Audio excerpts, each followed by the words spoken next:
Good evening, fans, and welcome to this Sunday night's episode of All Star Wrestling. I'm Herb Simmons, and yes, I'm still the promoter. Thanks to the big win that the All American team of Ron Powers, our night train Gary Jackson, and Danny Boy took over Devastation Incorporated. For those of you who follow us all the time, you know that the All American team was able to outstand Stephen E's Devastation Incorporated that night of November the 23rd when Haku, the Barbarian, and Attila Khan and Stephen E thought they were going to take over ownership of SICW, but that didn't happen. So here we are. We're starting off the new year. We want to wish everybody a very, very happy new year as we move into 2025. And of course, the big show gets kicked off on Friday night, January the 10th. We return to the Belle Claire Fairgrounds. And what a night that's going to be. And mark that down. It's a Friday night in January, January the 10th, already signed for the main event, a big tag match. You'll see Belleville's own Bobby D as he teams up with the big silverback himself, Big Joe Helms.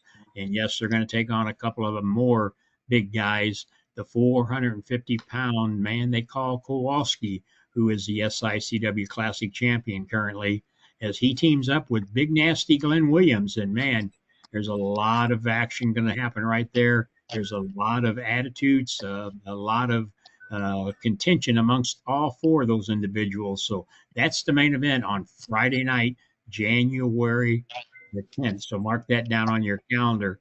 I mean, we're going to kick off 2025 with a bang. And of course, everything is leading up to the big show in May. Yes, that's right, the big Fan Fest. Can you believe it? We're going to have three of them. This is SICW Fan Fest 3. That leads me to my very, very special guest today, someone who I just dearly love, and that's the one and only widow of the late, great Bruiser Brody. I'm talking about Barbara Goodish. Barbara, welcome to the Sunday night edition of SICW. Well, thank you so much, Herb. It's a pleasure to be here, and it's a pleasure and giving a big hello to all the fans that are out there tonight. Wish I could be there, but I will be seeing them very shortly with, you know what, the big Fan Fest that's going to be May 16th and 17th, and at the Hilton Hotel by the St. Louis Airport. So then I will get to see all the fans. So I hope to see everybody there. Well, and again, can you believe this is a Fan Fest 3? They said we were crazy when we did Fan Fest 1. We were crazier when we did Fan Fest 2. And now they think we're really crazy when we're taking on and doing a third one because St. Louis, as we have talked, you and I and some of our great fans, St. Louis was always the hub of professional wrestling. And I know it was dear to Frank's heart. He loved coming to St. Louis. He loved the fans. He loved Larry Matisuk. He loved Sam Muchnick. And I can't think of a better way to keep his legacy alive than to honor him with this annual event that we've tied into the Bruiser Brody Memorial. And for you to clear your schedule every year, I think is just admirable of you. Well, always, because I have always, since you've been doing this, I have always enjoyed coming down. And you know, one of the things is I see these children that were little when I first started coming there, and now all of them have grown into young adults, and it's so nice that, and they remember. And, you know, just for you, Herb, to keep Frank's Bruiser Brody's name alive, what an honor that is. And this Battle Royal is always such a big event. And I'm always trying to guess, well, who's going to win it this year? And it's always a surprise when sometimes, and I always enjoy, well, most of the time I enjoy giving the trophy out because I never know what's going to happen with these people. I kind of have to step away sometimes. I see them coming to me, but I love it. I love the fans.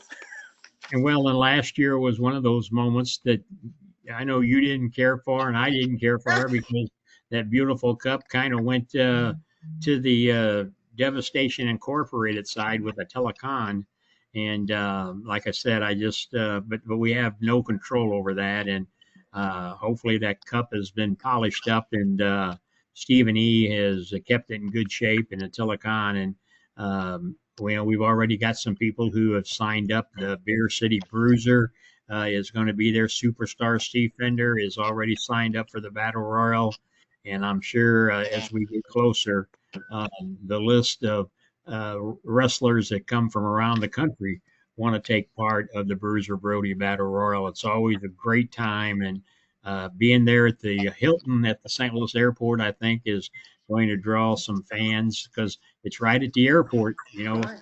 We don't have to make all those trips back and forth. They have a shuttle that runs every 15 minutes, and it's right across the street.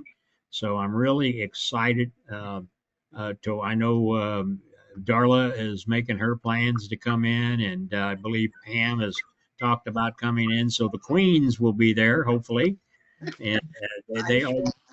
they always add to the show, and we've already got some great legends coming in. But I think a couple of weeks ago, we announced one that has just put us over the top, and that's because the St. Louis was always home to the Von Erichs, and announcing Kevin Von Erich, I think, was a home run for us. And when you think about it, how far that Frank Bruiser goes back with the Von Erichs. I mean, that's who he was working for when I first met him, and that was Fritz Von Erich. And then he was the booker in the territory for a while, and they were always like family to him. So I am so excited to see Kevin at the Fan Fest. I know he always wants to tell me stories, and I know there's quite a few stories to be had. So I'm telling you, folks, Kevin Von Erich and some of the other ones that you have. I mean, Jerry Briscoe, too. Then you got Bill Apter. And if anybody hasn't seen his one-man show, you have to see it. It is quite something. Rock and Roll Express, Tito Santana, Bugsy McGraw. I mean, I could go on and on, but I would take up the whole 30 minutes. So, Well, and that's the thing, and there's still legends that I'm talking with, so we're still not done adding a few more. I don't think it's going to be 60 legends like we ended up no, this last May, but the May 16th and 17th of 2025 this year is it's going to be another great night. As I said, we dedicate this to Frank Bruiser Brody, who was so close to myself and Larry. Uh, yes. Over the last several years, we've concluded Larry's name because of the tie-in, and then even the late Tony Costa, because as we've talked about many times before, when Larry and I was booking those shows, Frank would always ask if the little guy was going to be there. He took a liking to Tony Costa, Little Dynamite, and so we've even though it's the Bruiser Brody Memorial, we've added in Larry Matusek and Tony Costa because they were three dear friends of mine, and I wish that they were here today, especially Frank. And I think he would be proud of what we're doing at SICW each and every week here on our episode on YouTube. We bring the old school, old style wrestling, and I think that that's what he pushed for. And I know Larry enjoyed it, and if he was still with us, he would still be putting the matches together. And of course, if Tony was here, he'd be in there defending the junior heavyweight title like he did so many years for us. And but again, I know they're looking down on us and just probably smiling, but then on the other hand, they're probably saying, "Why are you still doing this?" It's a crazy world, and but I enjoy doing it. Just next month will be my 52nd year, and Wow. I scratch my head why. But again, getting to meet people like you and a lot of the great fans is just really what makes it all worth it. Well, Larry means so much because, if it wasn't for Larry, I would never have written this book. I mean, he pushed me to write it, and I'm glad I did because that's something I always remember Larry for. So, I think about him every day. I think about these people every day. And it's just a very pleasant thought. I know they're all together up there and looking down, especially looking down at you, because saying he's still doing it and he's still putting on one great show. Well, I remember when he came up with the idea of that book. Him and I talked, and he was kind of at odds of. He knew the story of the wrestling part of Frank. He knew that better than a lot of people. But as he said, I need to get the Frank away from the wrestling. I said, well, that's a no-brainer. You got to bring Barbara on board because there's nobody going to know better than her what Frank Bruiser Brody, Frank Goodish was like outside of the ring. And I think the book tells it. And so it was a great match with you and him. And I know he told me you were kind of Mhm. apprehensive of wanting to do it, but I can tell you the people that I know that has purchased the book and has read it, they read it a couple times now because it was so well put together, and it's not one of those books out there that somebody thought they had all the information.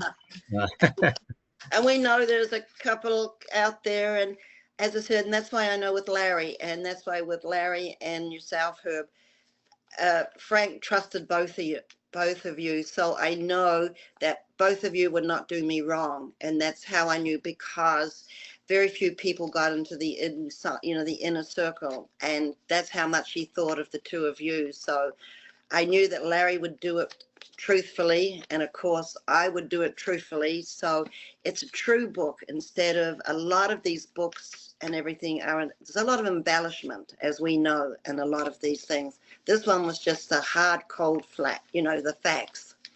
right. Well, and I appreciate that because Frank was dear to me. I mean, not only, I mean, I think all the time had that date back in 1988 hadn't happened, where we'd have been at today because him and I and Larry were talking other business, and I was hoping that was going to get going. I thought that would have been a turning point for him as when he began to retire later Right. on. He had it all laid out, and I thought it was going to be awesome for him, especially. But speaking of him, I want to take a minute and go back into a match that wherever it was shown, wherever they did it, they drew sellout crowds. So let's take a minute and look at some action from back in Ooh, 1988 when Bruiser Brody, and yes, one of his nemesis of all time, Abdullah the Butcher, Lord Abbey. battle. Let's take a look at that and we'll be right back. TV main event fans, Abdullah the Butcher against Bruiser Brody. Rhubarb never even got a chance to make the announcements. Abdullah the Butcher jumped Brody as soon as he got inside of the squared circle. Drove him into the first row of chairs, and that's where they've been for the last couple of minutes.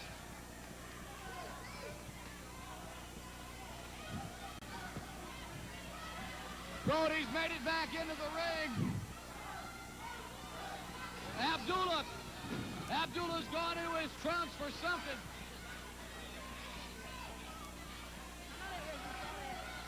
Rhubarb. Brody's got something in his hand there. What is that? What is that? What? I'll tell you what. Rick Stewart, I have never quite seen the beat of what that was. Abdullah the Butcher applying something on Bruiser Brody.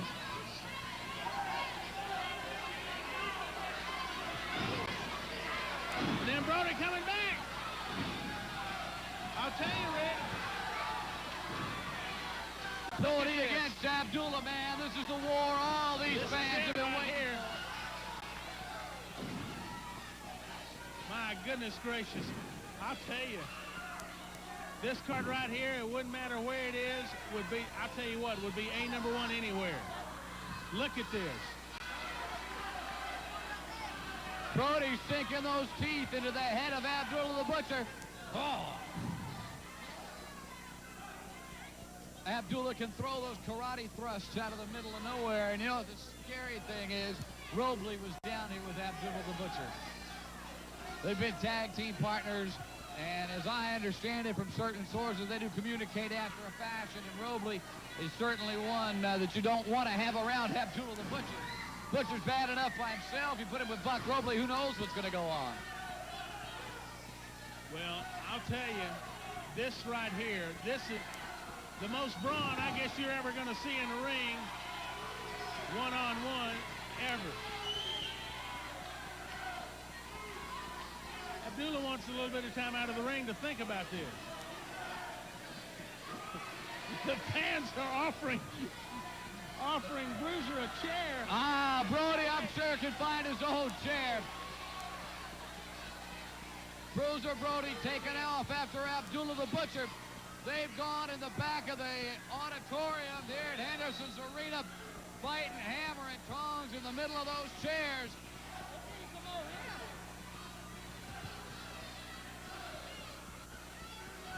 Our camera crew's going to be hard-pressed to keep up with this one.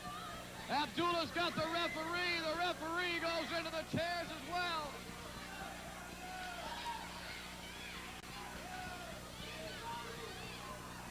Look at this. Rick, I'll tell you what, everything is totally out of control here in Henderson Arena. Look. Brody and Abdullah continuing to gouge at each other's eyes. I'm going to get up on a chair myself so I can see what's going on. This is an absolute the brawl. Down here at ringside. An absolute brawl. Brody and Abdullah fighting all the way back. Rick, I've never seen anything like this in my life. What? Brody and Abdullah just stalking each other through this crowd. Their hands locked around each other's throats. This match has got to be completely out of control. I don't think that referee ever got up from that. Well, it seems like the action has moved to the hood of a 1988 Cadillac. Somebody's Cadillac over there. I can see Abdullah heading back towards the dressing room. Bruiser Brody's in hot pursuit of him. Brody and Abdullah, their hands locked around each other's throats. Rick, I've never seen anything like this in my life. For sheer brutality. There's nothing like a clash between Abdullah the Butcher and Bruiser Brody. These guys have been enemies for years. As you can see right here, that ain't about to change anytime real soon. Now, where have they gone now? Rick, I don't know how our camera people are keeping up with all this. Hats off to Larry Odad, our main man back in the truck, for keeping up with this action. A pack of fans have circling Brody and Abdullah. I can see as the fans shift one way to the other which way the fight is going. I see Bruiser Brody. He's after Abdullah again. This one completely out of control. Brody and Abdullah right in each other's face all over Henderson Arena. This is unbelievable, Rick. Unbelievable. Hang on, what has Brody got? Oh, my goodness. Looks like he's got a 2x6 or something.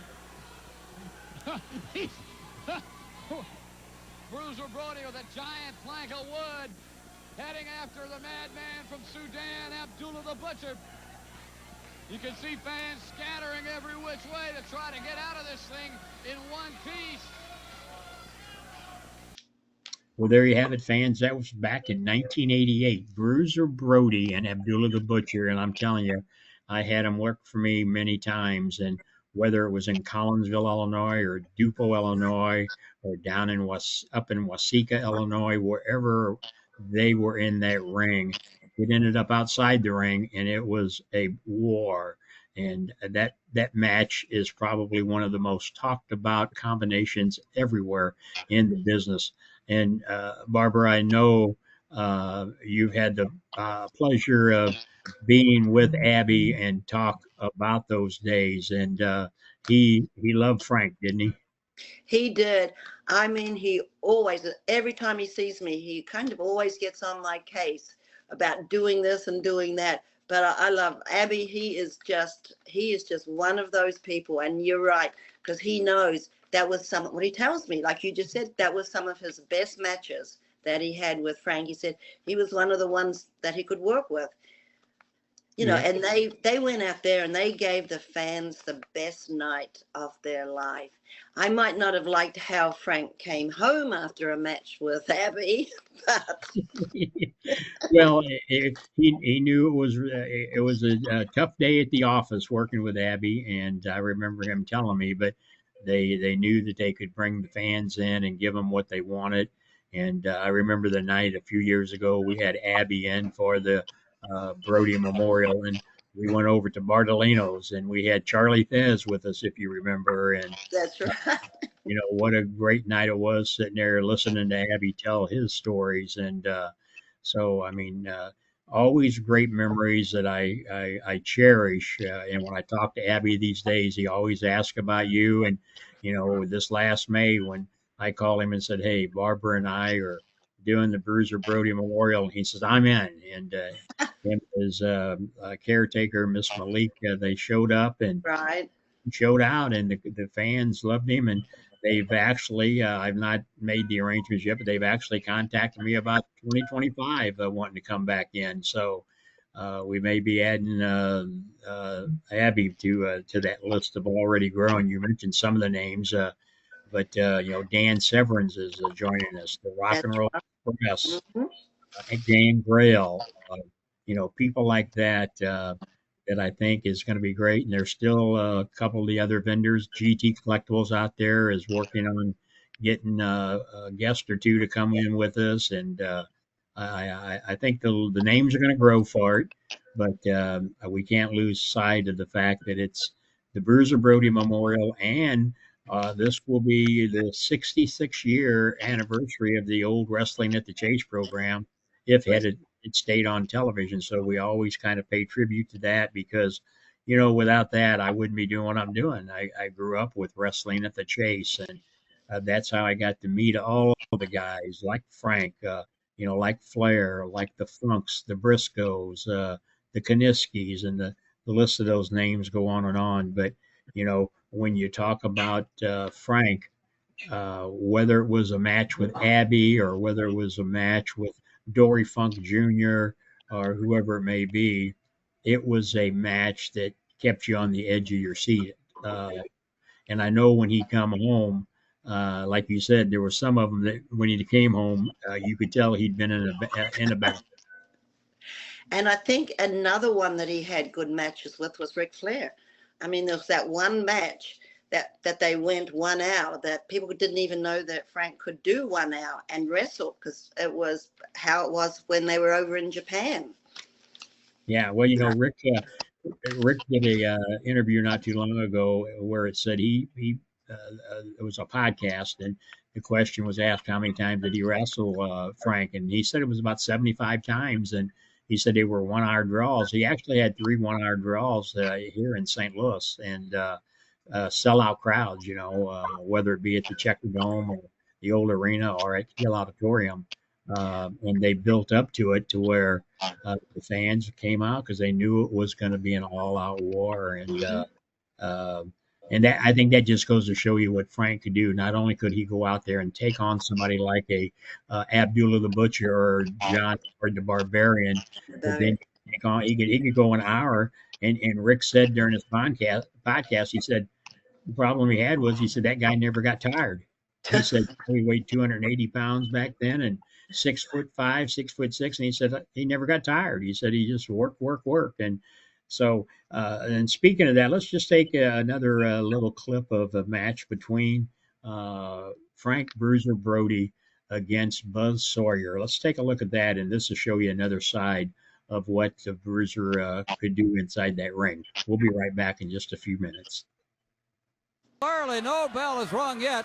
Rick has it, the referee. That's Buzz. Be that big. There it is again, right on his maniac. Oh, punishment right here. Another do it to both. He did it. Look at that chop by Brody. Brody opening up. Good. That's another. Sawyer's like a bulldog. He just tenaciously goes in. Yeah, he's had a bunch. A back move. Great block in his hand. And a drop right there. Oh, that's the second time he's done that. He could battle him. Oh, slap away. Buzz Sawyer wrapping on Bruiser Brody, and then for the third time. Don't use the TV cable. That may cut off our picture. Around 16 or 7. Roll, and he missed it. He's going back to get him. He missed it. Missed it, and now a bite on the leg. The chain, and Brody. There you have it, fans. Bruiser Brody against Buzz Sawyer. You could see him in there. He could take it and he could give it. and Buzz Sawyer found out in that little clip right there, regardless of whoever he was against, whether when I had him in St. Louis against the Giant Assassin, some of the greatest matches, Frank always loved working the Giant Assassin or Butcher Saviccio, people like that. He loved the talent that we had here in St. Louis, and that's why he came. He liked the big guys, and the Giant Assassin and Big Daddy. You remember them, Barbara? Yes, and the Freebirds. Oh yes, Terry Gordy. Terry, yeah. Terry Bam Bam Gordy was another one, and P.S.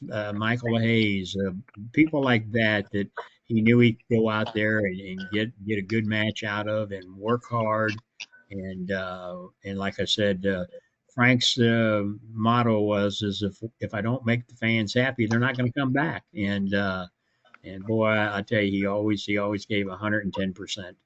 You know, that's what he always said. He said, people don't know, it's the fans. They're the ones paying to come see us. I just want to make sure that they feel that they haven't wasted their money. I want them to leave the arena and say, that was a great night. I don't want them to feel that they got cheated or anything. I just want to give them the best night I could ever give them. And seeing it's 36 years later, I guess he did. Oh yeah, without a doubt. And I know you've told me the story that when you've been out to a few of these other fan fests, that some of these fans, and even here in St. Louis, has come up to you that weren't even alive, but they know about Frank. Tell that story a little bit. I know there's a couple times you said that there was somebody who was only like 30 some years old that came up to you. Yeah. Yeah, and it's amazing. The older ones, they'll come up that, were not born. But a lot of them, even a couple of them have even said that they saw him at the airport. They were, traveling, and they were so scared because they were just little children at that time, and they would hide behind their father because here's this monster going through the airport. And this, and to them, if he saw that, he would go over and talk. He'd actually bend down and talk to these children, and they remember it. And they remember that all of a sudden, here's this big looking, terrifying looking man, and he's talking to them in a soft voice. And they always said that change, to them, it was, you can't judge a book by its cover because you don't know by appearance what somebody is like inside. And you always go by how people respond to you inside. And the other ones, even today, there's little children, especially Charlotte, when I go to some of these in St. Louis too, they, like I was talking, they were only little children. And now they're taller than me. I would go first and I would see them every year, and they keep growing up, especially St. Louis with some of the kids there. Gary's son. Right. Was, they're all grown into young men. Your children. Yeah, they're all growing up, I'll tell you, and it's just great. And, I experienced that back in, I think it was 1986, 87, when we did the only show ever produced at the Fox Theater in St. Louis. And, of course, we had Frank, we had Abdullah the Butcher, we had Jerry Blackwell, Spike Huber, we had Chris Adams was on the card. But prior to that show, we did a special Boy Scouts had come, and they got there a couple hours early, and Frank was doing a seminar with them. And to see him get down off of that stage at the Fox Theater and get down to the level and talk to those Boy Scouts about life. I mean, you could hear a mouse crawl across the floor. I mean, he had their attention. I know he did create attention for. That's why it's a shame that there was so much he could have done because people would listen to him. But as I said, but you are keeping his memory alive. And can I say something? Do you know who one of my favorites is there that I always go behind and hoping that maybe one year he might win the Battle Royal? Who's that? Night Train Gary Jackson. Because I love his story. When he told me how he got the story of Night Train, that is one of the best stories that I have heard. Oh yeah. Well, when I hear him tell it, I get goosebumps because I remember when yeah we I was sitting there when Frank called him that, and Larry got him on the phone and said, "Hey, we got this show and we got a name for you."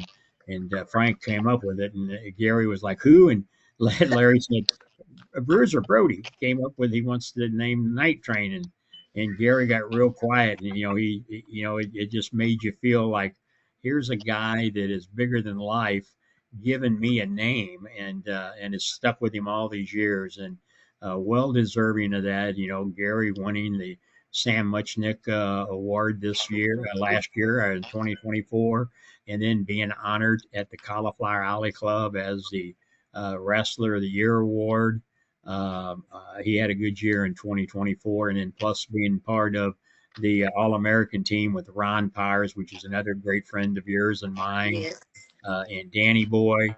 Couldn't have been a better combination of those three defending SICW, because I know if Frank was still here, we'd have had a four-man team there, and he'd have been right there on that team with Ron Powers and those guys. So it was great it came out that way, and I'm glad for Gary because he was a big part of that, and he cherishes that name of the Night Train because of Frank giving it to him. I So know. And also Bobby D. I mean, he won it 2 years in a row, so he did a really good job too, Bobby D, winning yeah, the trophy. yeah, Bobby D, the big Texan, and we've got such a great locker room at SICW, and the guys are just they're great to work with, and they love meeting these guys, and they love having them critique them, um, because, as you know, not everybody gets to make it to the big stage. But I'll tell you, the guys in the SICW locker room are out there busting their tail. And I remember guys like Frank telling them, hey, it's unfortunate that the business is the way it is, because a lot of them had the potential to do it, but because the business was the way it was, they never got that foot in the door. I remember if you read the Wrestling at the Chase book, Larry talked in there about guys like Ron Powers and Rob Phillips that never got their break, or the Gary Jacksons, but that doesn't mean they're any less. I mean, Gary's been wrestling since 1984, and he started with us when he was just about 16, 17 years old, and he's still out there doing it today. So he has slowed down a little bit, but like I told him, I said, if I can continue to do it, so can you. And guys like Attila Khan, Dennis McCausey, wrestle as a drill instructor for Harley Race. So, these guys have been out there, and they've done it. And I'm just honored and happy that they're part of what we do. And they'll be a part of that May 16th and 17th Big Fan Fest at the Hilton at the St. Louis Airport. I know Barbara Goodish is going to be there. That's why she's on here today. Uh, Kevin Von Erich just recently announced Tito Santana, the Rock and Roll Express, Dan Severin, Gangrel, and that list just is continuing to grow. We'll have the Hall of Fame induction. We've already announced the inductees to the class of 2025 that's being honored. One of them is another gentleman that is not with us anymore, but the late great Ox Baker is being honored. And boy, I tell you, when I had him and Bruiser Brody, that was another match that people paid to come and see, because Ox was big, and him and Brody had battles at the Fairmount Park racetrack, or at the Belclair Fairgrounds, places like that. And anywhere you advertised Ox Baker against Bruiser Brody, the fans knew that they were in for a great treat. Another gentleman that's been announced being inducted, another big man, Crusher Blackwell from Stone Mountain, Georgia, which had battles with Brody not only in St. Louis and Kansas City, but up in the AWA. Um, Jerry Blackwell could do a standing drop kick and weighed 450 pounds. So he is being inducted into the Hall of Fame. And then another gentleman that's going to be with us will be the Hammer, Greg the Valentine Hammer, is being inducted into the St. Louis Wrestling Hall of Fame. So it's great that we've announced those for the class of 2025. But that Friday on May 16th, it will start off with a question and answer session hosted by Bill Apter. And if you've not heard of Bill Apter, shame on you, because he's a walking encyclopedia. He will be hosting that. I'm sure Barbara will be taking part of that. There will be many fans there wanting to know some questions to ask her. The guys, the legends that come in town early, which most of them will. A lot of them will take part of that Friday night. And then Saturday at 10 o'clock in the morning, it all starts. That's when the fun really, really begins. You just have to be there because you will always remember it. It is such a great event. If it's the only one you can go to all year, make sure you go to Herb's FanFest 3. I cannot believe 3. Got my phone? Yeah, 3. Unbelievable. We've made it real easy. All you got to do is you need to get early, because the hotel rooms, if you are coming for the Fan Fest, there's a block of rooms that you can follow the link at SICW.org. The packages are on there. We've kept it very, very affordable. In fact, I have people in the business tell me, man, you need to raise the price. Well, I know my fan base, and I want fans to come out, and I want them to meet the legends. So I want them to meet the wrestlers that they grew up with, or their parents or grandparents they heard talk about. And we live in a tight economy these days, so I want everybody to come out. If you're coming from out of town, you can get a room there at the hotel. Follow the link on the link for the hotel, get the discounted rate. And if you live in St. Louis locally, like I said, it all starts on that Friday night. Your best is to take in the whole action. It will start at 10 o'clock on Saturday, the Fan Fest. The legends will be there signing autographs, taking pictures, whatever you need to do. About 5 o'clock, we'll do the Hall of Fame induction. And at 7 o'clock, the best in live professional wrestling takes place as the Bruiser Brody Memorial takes place. And it's ended off with the Bruiser Brody Memorial. And as you heard Barbara say, that big battle royal. And yes, she will be there, and she will present the winner of that battle royal, that beautiful trophy cup. And this year, like I said, hopefully it comes back to the good side. That's what, as I said. Well, I always have to say though, it's may the best man win. I want it to be the good side, but as long as it's fair, sometimes there's a little bit of hanky panky goes on in that ring. Well, and that's why I have you at ringside as my enforcer. Yeah, Barbara, for the last couple of years, has found herself having to get involved and keep a little law and order. And Yes. probably that will happen May 17th, 16th, and 17th of 2025 at the Hilton St. Louis Airport, when SICW Fan Fest comes to you once again. And Barbara, I can't thank you enough. It's a hit just with you being at the Fan Fest. I know Kevin Von Erich is going to, I've talked to him and he's excited. Several other people, that worked with Frank, Greg Valentine, when I mentioned, what we're doing. So I'm sure that you'll be a busy young lady answering questions and reuniting with some of these people. So again, I just really want to thank you for taking this evening to be part of this weekly episode. No, you know that anything you need, I'm here for you, because the SICW, there's nothing better out there, and your shows are phenomenal. I keep track of everything, and you just put on one of the best shows because you've still kept it old school, which There's not a lot of old school out there. You actually tell a story. Yeah, well, and that's what we're doing. And so what we're going to do is we're going to wrap up here. We're going to take a commercial break right now. When we come back, we're going to give you a little bit more classic action. As here at SICW, we love to keep it old school. And then we'll wrap up and we'll see everybody here in just a few moments. SICW presents FanFest 3, St. Louis, May 16th and 17th. Hilton, St. Louis Airport, Nikita Koloff, Missy Hyatt, Gangrel, Teddy Long, and Mac Davis, Tito Santana, and Bill Apter. More to come. SICW FanFest 3. For more info, SICW.org.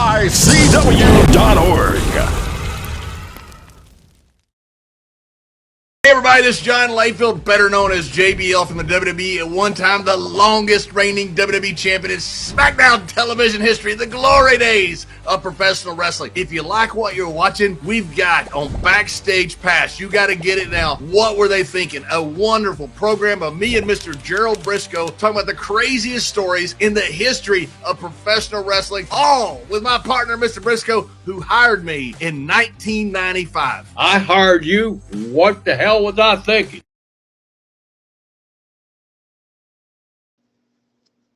Well, there you have it, fans. We have to hear from our sponsors because we can't do it without them. But again, Barbara, thank you very much for joining us. And then I know we're going to be in touch a lot between now and FanFest 3.